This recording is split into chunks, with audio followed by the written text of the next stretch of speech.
अस्सलाम वालेकुम first year बेटे। Open your biology book, page number 152।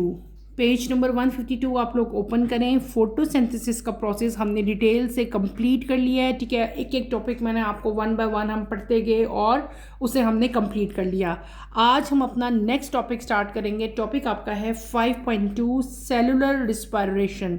Book का पेज है 152। ओपन करें इसे आप लोग। Let's start with the reading, then इंशाल्लाह मैं आपको इसको एक्सप्लेन करती हूँ।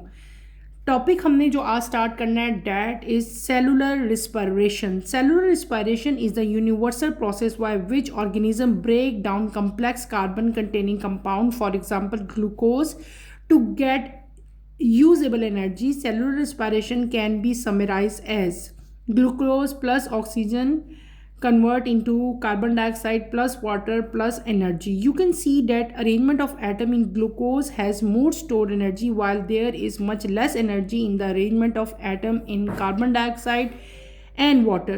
The reason is that there are many carbon hydrogen bond in glucose, but there are no such bond in carbon dioxide and water. The basic events in cellular respiration in all cells are much similar. Almost all cells in all organisms use glucose as energy source. That is why glucose is known as respiratory fuel. There are two main type of cellular respiration. Number one, aerobic respiration. Number two, anaerobic respiration. Number one, anaerobic respiration. Fermentation take place in the absence of oxygen. Number two, aerobic respiration take place in the presence of oxygen. In the first step of both type, glucose is split into two molecules of pyruvic acid in a process called glycolysis. The next reaction of pyruvic acid are different or in anaerobic and aerobic respiration. मैंने जो topic अभी read out किया है that is cellular respiration बेटे। Cellular respiration क्या है? ये एक यूनिवर्सल प्रोसेस है जो ऑलमोस्ट तमाम के तमाम ऑर्गेनिजम्स के अंदर हो रहा है। और इसके अंदर क्या है कि कार्बन कंटेनिंग कंपाउंड जो हैं उनको यूज़ किया जाता है टू फॉर्म एनर्जी। क्या मैंने कहा? सेलुलर रिस्पायरेशन वो प्रोसेस है जिसमें ऑर्गेनिज्म जो है कार्बन कंटेनिंग कंपाउंड को यूज़ करते हैं एनर्जी हासिल करने के लिए। और कार्बन कंटेनिंग कंपाउंड जो यहाँ पे वो यूज़ करेंगे वो कौन सा होगा? वो होगा ग्लूकोज। अगर आप लोग यहाँ पे गौर करो तो बेटे यहाँ पे जो रिएक्शन है ये रिवर्स है किसका? फोटोसिंथेसिस का।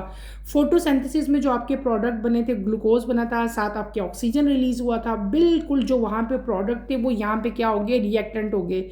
ये ग्लूकोज और ये ऑक्सीजन ये दोनों रिएक्टेंट हैं, ये कंबाइन हुए तो आपके पास क्या बना? कार्बन डाइऑक्साइड और साथ वाटर और साथ अमाउंट जो है वो एनर्जी की रिलीज हुई, जिसको फिर ऑर्गेनिज्म ने फर्दर आगे अपने मेटाबॉलिक एक्टिविटी के लिए यूज़ करेंगे।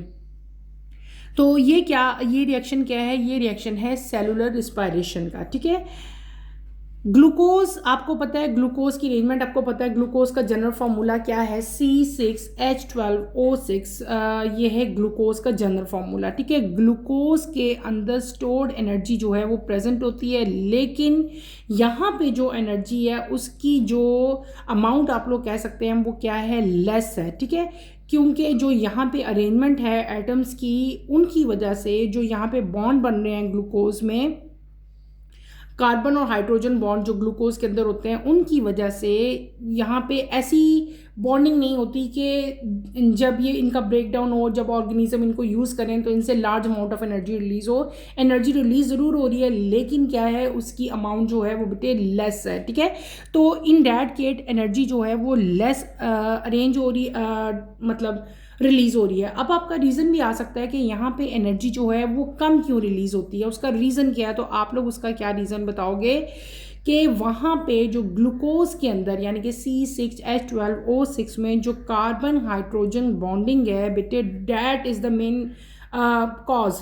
कार्बन हाइड्रोजन जो बॉन्ड ग्लूकोज में बनते हैं वो इस तरह की उनकी अरेंजमेंट नहीं होती कि वहाँ पे ज़्यादा अमाउंट जो है एनर्जी की रिलीज़ की जाए। उनकी अरेंजमेंट की वजह से जो एनर्जी यहाँ पे रिलीज़ होती है वो क्या होती है? वो लेस इन क्वांटिटी होती है, ठीक है।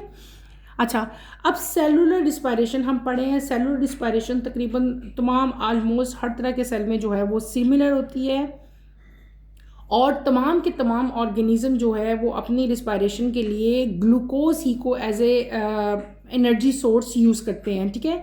ग्लूकोज को इसीलिए रिस्पायरेटरी फ्यूल कहा जाता है। क्या कहा जाता है? रिस्पायरेटरी फ्यूल कहा जाता है। और दो तरह की रिस्पायरेशन है, एक यानी कि जो सेलुलर रिस्पायरेशन की हम बात कर रहे हैं, सेल की रिस्पायरेशन की यहाँ पे बात हो रही है बेटे। सेलुलर रिस्पायरेशन, दो तरह की रिस्पायरेशन है, एक है एनएरोबिक और एक है एरोबिक। एनएरोबिक वो है जिसके लिए ऑक्सीजन की रिक्वायरमेंट नहीं होती, यानी कि एब्सेंस ऑफ ऑक्सीजन में भी वो रिस्पायरेशन हो जाएगी। दूसरी कौन सी है? वो रिस्पायरेशन जिसके लिए ऑक्सीजन रिक्वायर्ड है, उसको हम लोग क्या कहेंगे? एरोबिक कहेंगे, ठीक है। एन एरोबिक को फर्मेंटेशन भी कहा जाता है, ठीक है। ये दोनों जो एन एरोबिक और एरोबिक है, दोनों में ग्लूकोज ही से ये रिस्पायरेशन स्टार्ट होगी। ग्लूकोज ही इनका जो है वो रिस्पायरेटरी फ्यूल है, ठीक है। ग्लूकोज ही ये लोग यूज़ करेंगे। दोनों ऑर्गेनिजम्स जहाँ भी ये रिस्पायरेशन होगी वहाँ पे ग्लूकोज ही एनर्जी सोर्स के तौर पे यूज़ होगा। और सबसे पहले ग्लूकोज ही दो मालिक्यूल्स में बेटे ब्रेक डाउन होता है, और वो प्रोसेस जिसमें ग्लूकोज दो मालिक्यूल्स में कन्वर्ट होगा, उन मालिक्यूल्स को हम लोग कहते हैं पायरुविक एसिड। उस प्रोसेस को क्या कहा जाता है? ग्लाइकोलिसिस कहते हैं। अगले स्टेप में फिर पायरुविक एसिड जो है वो किसी और मालिक्यूल में जो है वो कन्वर्ट होता है। इन शॉर्ट मैंने आपको भी क्या पढ़ाया? हमने पढ़ा cellular respiration. What is cellular respiration? Cellular respiration एक यूनिवर्सल प्रोसेस है जिसमें ऑर्गेनिज्म जो हैं अपने कार्बन कंटेनिंग कंपाउंड जो हैं उनको ब्रेक डाउन करते हैं ताकि वो उनसे एनर्जी ले सकें और उस एनर्जी से वो डिफरेंट टाइप की मेटाबॉलिक एक्टिविटीज़ को परफॉर्म कर सकें।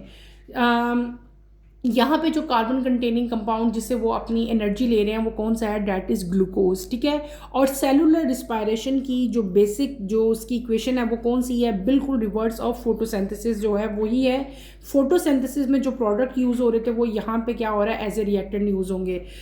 ग्लूकोज प्लस ऑक्सीजन जब ये दोनों रिएक्टेंट हैं ये कंबाइन होंगे, प्रोडक्ट क्या बनेगा आपके पास? Water and carbon dioxide plus energy in the form of ATP. फिर मैंने क्या कहा कि ग्लूकोज की अरेंजमेंट, यानी कि ग्लूकोज जो है, ग्लूकोज से ये ले रहे हैं क्या? कार्बन कंटेनिंग कंपाउंड जिससे ये इन्होंने एनर्जी लेनी है, वो कौन सा यूज़ हो रहा है यहाँ पे? ग्लूकोज यूज़ हो रहा है, ठीक है।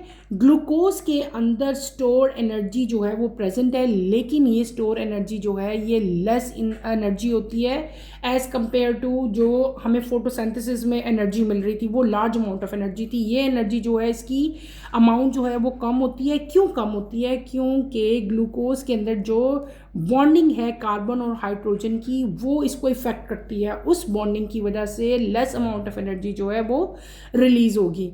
सेलुलर रिस्पायरेशन तमाम के तमाम सेल्स में तकरीबन इसका जो फंक्शन है वो क्या होता है? वो सिमिलर होता है, ठीक है। और ग्लूकोज ही को जो है वो यूज़ किया जाता है एज ए एनर्जी सोर्स, और इसी बेस पे क्योंकि ग्लूकोज जो है वो एनर्जी सोर्स है तमाम ऑर्गेनिज्म के लिए, इसीलिए ग्लूकोज को रिस्पायरेटरी फ्यूल भी कहा जाता है। और सेलुलर रिस्पायरेशन को दो मेन कैटेगरीज में हमने डिवाइड किए करना है, एक है एरोबिक और एक है एनएरोबिक। एनएरोबिक वो रिस्पायरेशन है जो कि ऑक्सीजन की एब्सेंस में भी हो सकती है, और इस प्रोसेस को हम लोग फर्मेंटेशन भी कहते हैं। दूसरी रिस्पायरेशन कौन सी है? एरोबिक। ये वो रिस्पायरेशन है जिसे कंप्लीट होने के लिए ऑक्सीजन रिक्वायर्ड होती है, ठीक है। इन दोनों रिस्पायरेशन में जो स्टार्ट जहाँ से रिएक्शन होते हैं डैट इज़ ग्लूकोज, ठीक है। ग्लूकोज ही मेन आपके पास होगा जिससे ये दोनों रिएक्शन स्टार्ट होंगे, ठीक है। ग्लूकोज मालिक्यूल दो मालिक्यूल्स में कन्वर्ट हो जाता है जिसको हम लोग क्या कहते हैं? Pyruvic acid. और इस प्रोसेस को जिससे ग्लूकोज पायरुविक एसिड में कन्वर्ट होता है उस प्रोसेस को हम लोग क्या कहते हैं? ग्लाइकोलिसिस, ठीक है। उसके बाद फिर पायरुविक एसिड दोनों रिस्पायरेशन में अलग अलग से जो है वो मालिक्यूल्स में कन्वर्ट होगा। क्लियर हो गया? ये हमने क्या पढ़ लिया? हमने पढ़ लिया सेलुलर रिस्पायरेशन, ठीक है। यहाँ पे कुछ इंपॉर्टेंट नोट्स लिखे हैं उनको भी हम लोग पढ़ लेते हैं। The exchange of carbon dioxide and oxygen between the organism and its environment is called external respiration और breathing. Cellular respiration is the process by which energy is made available to cells in a step by step oxidation of food in the cell. दो respiration है, एक वो respiration है जिससे क्या हो रहा है, कार्बन डाइऑक्साइड और ऑक्सीजन का एक्सचेंज हो रहा है किसी भी ऑर्गेनिज्म में। जैसे सपोज हम लोग क्या कर रहे हैं, हम सांस ले रहे हैं, हमारा सांस लेना और सांस जो है उसको रिलीज़ करना, जो गैसेस का एक्सचेंज है वो भी एक रिस्पायरेशन है। उस रिस्पायरेशन में क्या होता है, डिफरेंट जो ऑर्गेनिजम्स के अंदर और भी हो रही है, ह्यूमन भी उसकी एग्जाम्पल है बेटे। आपको पता है हम क्या करते हैं, हम डिफरेंट टाइप की गैसेज इनहेल करते हैं, ठीक है। हमारी बॉडी को किसकी रिक्वायरमेंट होती है, ऑक्सीजन की, वो ब्लड के साथ मिल जाती है, और कार्बन डाइऑक्साइड जो है वो वापस जो है हमारी बॉडी से रिलीज़ कर दी जाती है, क्योंकि वो हमारे लिए मतलब एक वेस्टेज है, ठीक है। तो ये जो एक्सचेंज है कार्बन डाइऑक्साइड का और ऑक्सीजन का, इसको हम लोग क्या कहते हैं, इसको हम लोग कहते हैं एक्सटर्नल रिस्पायरेशन। क्या कहते हैं, एक्सटर्नल रिस्पायरेशन। अब जो रिस्पायरेशन की हम बात कर रहे हैं, डैट इज सेलुलर। वो रिस्पायरेशन जो कि सेल्स के अंदर होती है, जिसमें ग्लूकोज का ब्रेकडाउन होता है और उससे एनर्जी रिलीज होती है इन द फॉर्म ऑफ एटीपी, उसको हम लोग क्या कहते हैं, सेलुलर रिस्पायरेशन कहते हैं, या इसको हम लोग क्या कहेंगे, इंटरनल रिस्पायरेशन। जैसे वो एक्सटर्नल थी तो ये क्या हो जाएगी, इंटरनल हो जाएगी।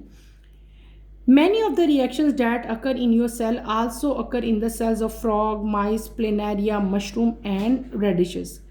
बहुत सारे रिएक्शंस जो बताए हुए हैं, जैसे हमारे सेल्स के अंदर जो होते हैं, इस वो डिफरेंट ऑर्गेनिजम्स के यहाँ पे नाम लिखे हुए हैं, फ्रॉग है, माइस है, प्लेनेरिया है, मशरूम है और रेडिशेस हैं, इन यानी कि प्लांट्स हैं। इन तमाम के अंदर भी सेलुलर रिस्पायरेशन बेटे होती है। यानी कि दो तरह की रिस्पायरेशन है, एक वो रिस्पायरेशन है जिसमें एक्सचेंज ऑफ गैसेज हो रही हैं, ठीक है, उसको हम लोग क्या कहते हैं, एक्सटर्नल रिस्पायरेशन। एक सेल के अंदर रिस्पायरेशन हो रही है जिसको हम लोग क्या कहते हैं, सेलुलर रिस्पायरेशन, जिसमें ग्लूकोज का ब्रेकडाउन होता है, ठीक है।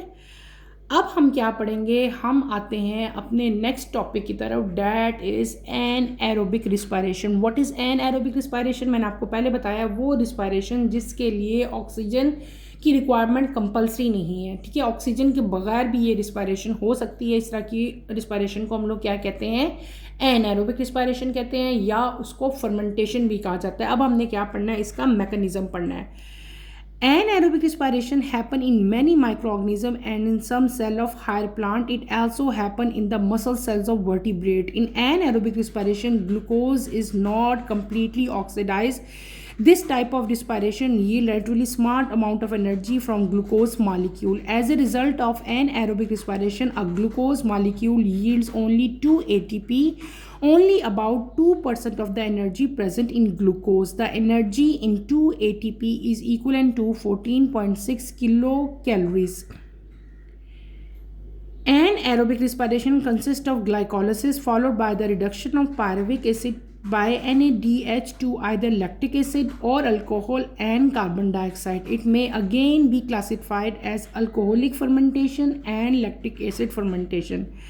In primitive prokaryote bacteria and in some eukaryote cells such as yeast, pyruvic acid is further broken down by alcoholic fermentation into alcohol and carbon dioxide. Pyruvic acid, ethyl alcohol. Number 2, lactic acid formation. In lactic acid fermentation, each pyruvic acid molecule is converted into lactic acid C2H6O3 in the absence of oxygen gas. Pyruvic acid, ethyl alcohol. This form of aerobic respiration occur in muscle cells of human and other animal. It happens during extreme physical activities when oxygen cannot be transported to the cell as rapidly as it is needed. Many bacteria also use lactic fermentation to get energy. हमने क्या पढ़ा बेटे, मैंने आपको अभी just outline दी है, हमने reading की है किसकी, एन एरोबिक रिस्पायरेशन की। बहुत इजी है, अगर समझो तो बहुत ज़्यादा इजी है। एन एरोबिक रिस्पायरेशन वो रिस्पायरेशन होती है जो कि एब्सेंस ऑफ ऑक्सीजन में भी होती है, यानी कि ऑक्सीजन की रिक्वायरमेंट इसके लिए ज़रूरी नहीं है।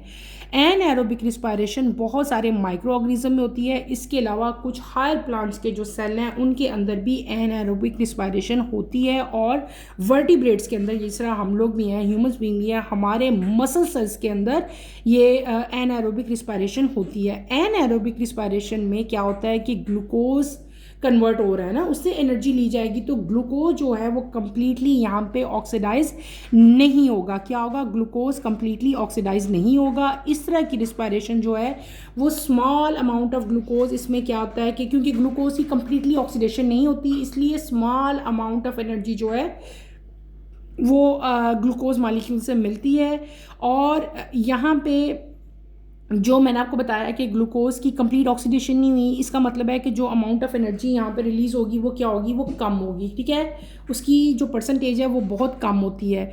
इन जनरल एरोबिक रिस्पायरेशन में एक ग्लूकोज मॉलिक्यूल जो है वो 2 ATP जनरेट करता है। कितना? मैंने क्या कहा? एक ग्लूकोज 2 ATP मॉलिक्यूल जनरेट करेगा, जो कि तकरीबन एनर्जी का 2% होता है। क्या होता है? 2% of the energy present in the glucose.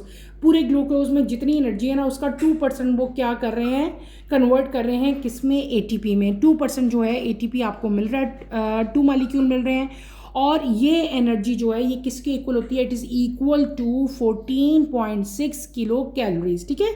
Aerobic जो एन एरोबिक रिस्पायरेशन है, इसको फिर आगे फर्दर हम लोग 2 कैटेगरीज में डिवाइड करते हैं बेटे। और ड्यूरिंग दिस प्रोसेस स्पेशली यहाँ पे जो प्रोसेस हो रहा है वो क्या होता है? ग्लूकोज ही से स्टार्ट होता है। ग्लूकोज दोनों स्टेप्स में पहले किस में कन्वर्ट होगा? पायरुविक एसिड ही में कन्वर्ट होगा। और यहाँ पे हम एन एरोबिक रिस्पायरेशन को 2 मेन कैटेगरीज में डिवाइड करेंगे। एक होगी अल्कोहलिक और दूसरी कौन सी होगी? Lactic acid fermentation. एक कौन सी होगी? अल्कोहलिक, और एक कौन सी होगी?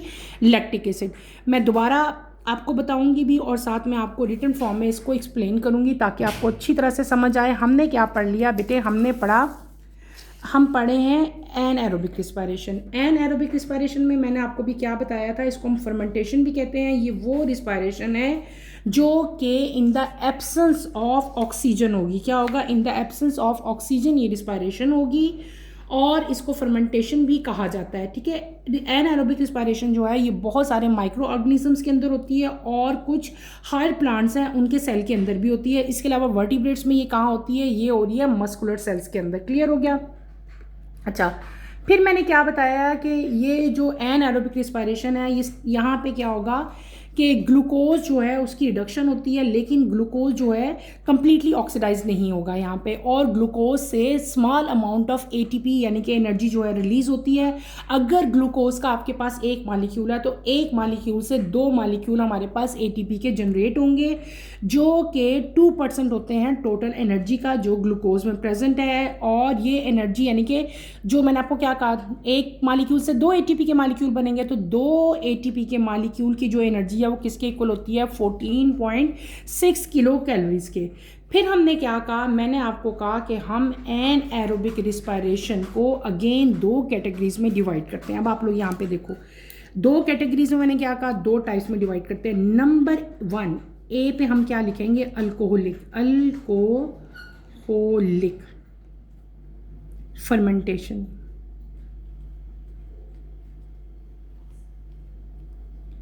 इसको आप अंडरलाइन करें। हमने क्या पढ़ लिया? एन एरोबिक रिस्पायरेशन को 2 कैटेगरीज में हम डिवाइड करेंगे। पहली कौन सी है? Alcoholic fermentation. What is alcoholic fermentation? Primitive जो प्रोकैरियोट्स हैं, प्रोकैरियोट सेल कौन से होते हैं? बैक्टीरियल सेल और कुछ eukaryote cell such as yeast में क्या है कि ग्लाइकोलिस, ये सारी जो है जो फर्मेंटेशन जो रिस्पायरेशन यहाँ पे होगी उसको हम लोग क्या कहेंगे? अल्कोहलिक फर्मेंटेशन कहेंगे। यहाँ पे क्या होगा? आपको हम सारा प्रोसेस लिखते हैं। पहले सबसे पहले होता क्या है एन एरोबिक रिस्पायरेशन में? एन एरोबिक रिस्पायरेशन में बेटे ग्लूकोज, सिंपल ग्लूकोज क्या है? ग्लूकोज का फार्मूला क्या है? C6H12O6। ये ग्लूकोज का फार्मूला है। आपको मैंने क्या कहा था? ग्लूकोज जो है कि किसमें ग्लूकोज जो है वो 2 मॉलिक्यूल्स में स्प्लिट होता है, ठीक है। किस मॉलिक्यूल्स में स्प्लिट होता है? ये होता है पायरुविक एसिड में। किस में? पायरुविक एसिड में, ठीक है। पायरुविक एसिड के 2 मॉलिक्यूल्स बनते हैं, 2 मॉलिक्यूल्स, ठीक है, 2 पायरुविक एसिड। ग्लूकोज किस में कन्वर्ट होता है? पायरुविक एसिड में। अब ये तो दोनों में ही होना है, ठीक है, ये होना ही होना है ये प्रोसेस।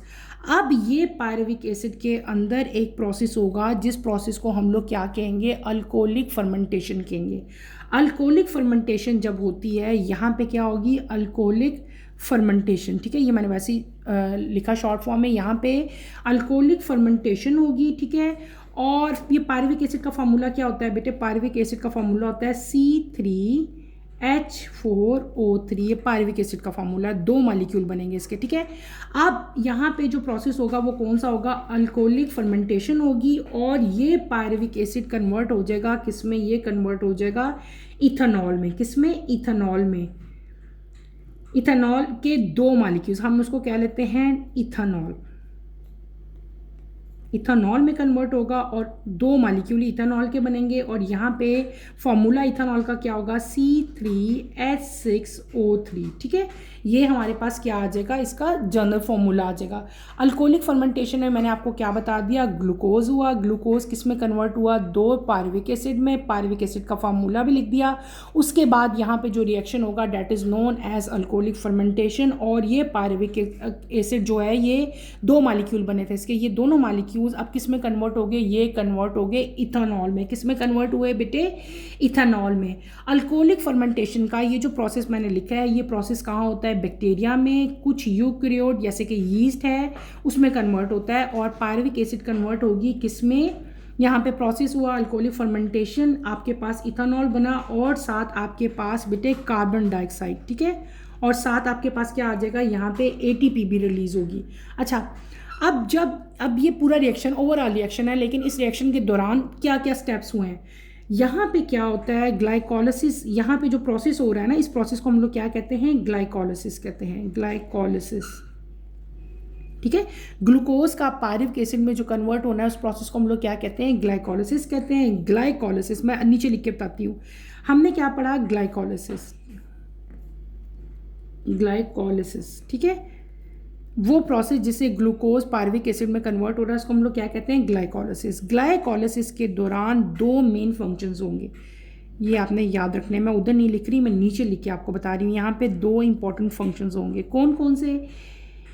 ADP, 2 ADP हैं, इसमें 2 फास्फोरस ऐड होंगे, फॉस्फेट आयन, तो ये कन्वर्ट हो जाएगा किस में? 2 ATP में, ठीक है। इसी तरह 2 NAD प्लस होगा, इसमें भी आपके पास ये किस में कन्वर्ट हो जाएगा? ये कन्वर्ट हो जाएगा 2 NADH में, ठीक है।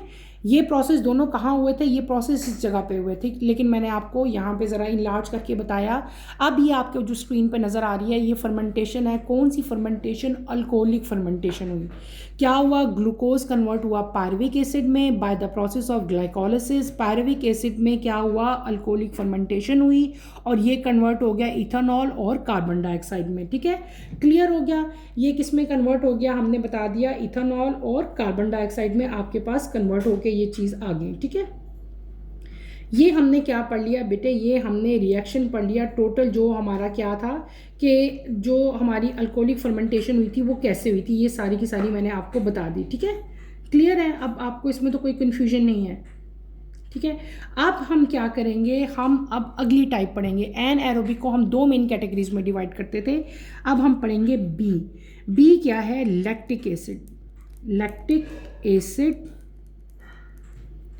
फर्मेंटेशन।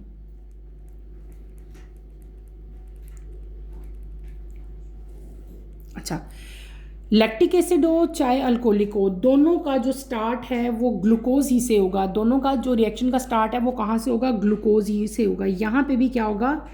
ग्लूकोज ही आएगा। ग्लूकोज के अंदर जो प्रोसेस होगा वो कौन सा होगा? ग्लाइकोलिसिस ही होगा यहाँ पे भी। और ग्लूकोज जो है, ग्लूकोज का फार्मूला क्या होता है? C6H12O6। ग्लूकोज किस में कन्वर्ट हो जाएगा? ग्लूकोज कन्वर्ट होगा पायरुविक एसिड में, ठीक है। पायरुविक एसिड के 2 मॉलिक्यूल्स। पायरुविक एसिड का फार्मूला क्या है? C3H4O3। अब पायरविक एसिड के अंदर जो प्रोसेस होगा उस प्रोसेस को हम लोग क्या कहेंगे, उसको हम लोग कहेंगे लैक्टिक एसिड फर्मेंटेशन। क्या कहेंगे, यहाँ पे क्या हुआ था प्रोसेस पायरविक एसिड के बाद अल्कोहलिक फर्मेंटेशन, यहाँ पे क्या होगा लैक्टिक एसिड फर्मेंटेशन होगी। लैक्टिक एसिड फर्मेंटेशन में क्या होता है कि जो दो मालिक्यूल्स हैं पायरविक एसिड के, ये कन्वर्ट हो जाएंगे किस में, लैक्टिक एसिड में। किस में कन्वर्ट होंगे, लैक्टिक एसिड में। और साथ आपके पास क्या हो जाएगा, कार्बन डाइऑक्साइड रिलीज होगा। यहाँ पे भी आपके पास इथाइल अल्कोहल ही बनेगा, लेकिन वो किस फॉर्म में बनेगा, हमारे पास बनेगा C2H5OH फॉर्म में, ठीक है। और इसके भी दो मालिक्यूल्स ही बनेंगे। और ये वैसे अगर नाम देखा जाए तो ये भी इथाइल अल्कोहल ही है, लेकिन वैसे इसका नाम क्या है, लैक्टिक एसिड है। साथ आपके पास 2CO2 आ जाएगा, ठीक है। ये हमारा रिएक्शन ऐसे बेटे कंप्लीट हो जाएगा। This is known as ethyl alcohol, ठीक है।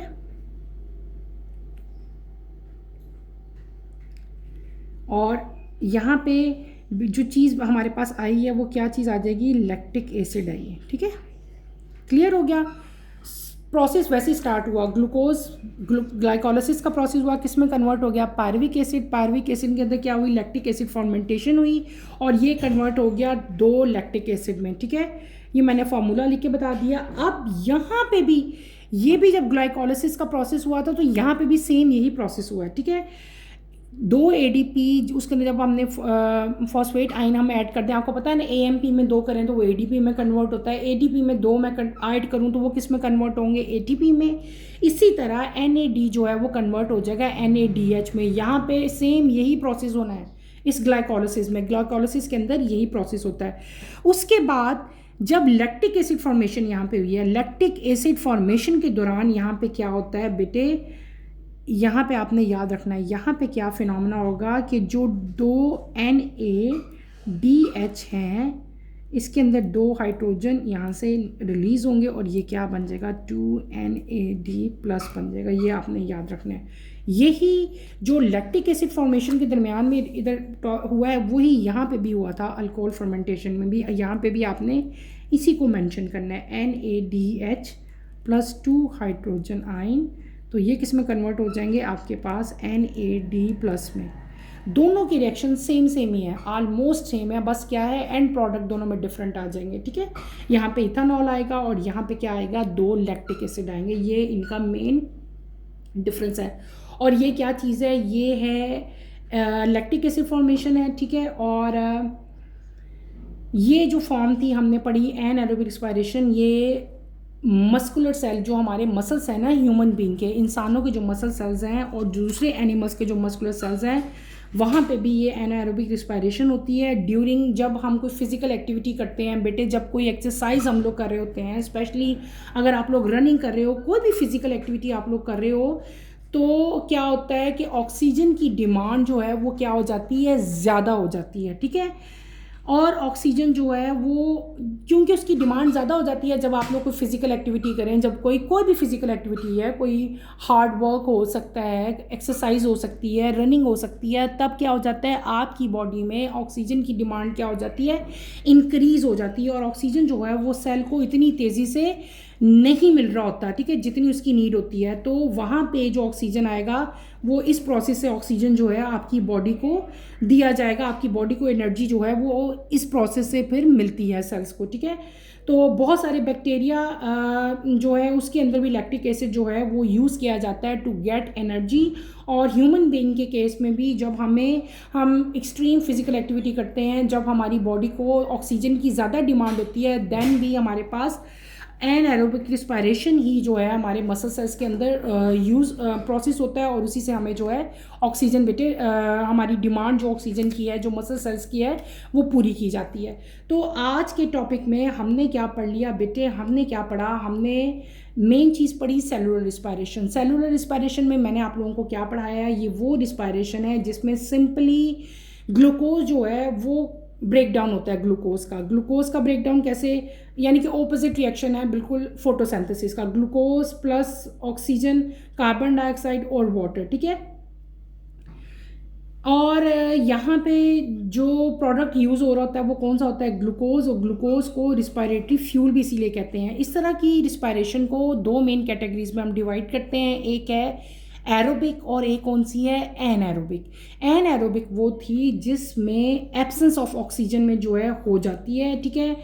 ये एनएरोबिक रिस्पायरेशन वो रिस्पायरेशन है जो in the absence of oxygen होती है। इसको हमने दो मेन कैटेगरीज में डिवाइड किया था, अल्कोहलिक और लैक्टिक एसिड।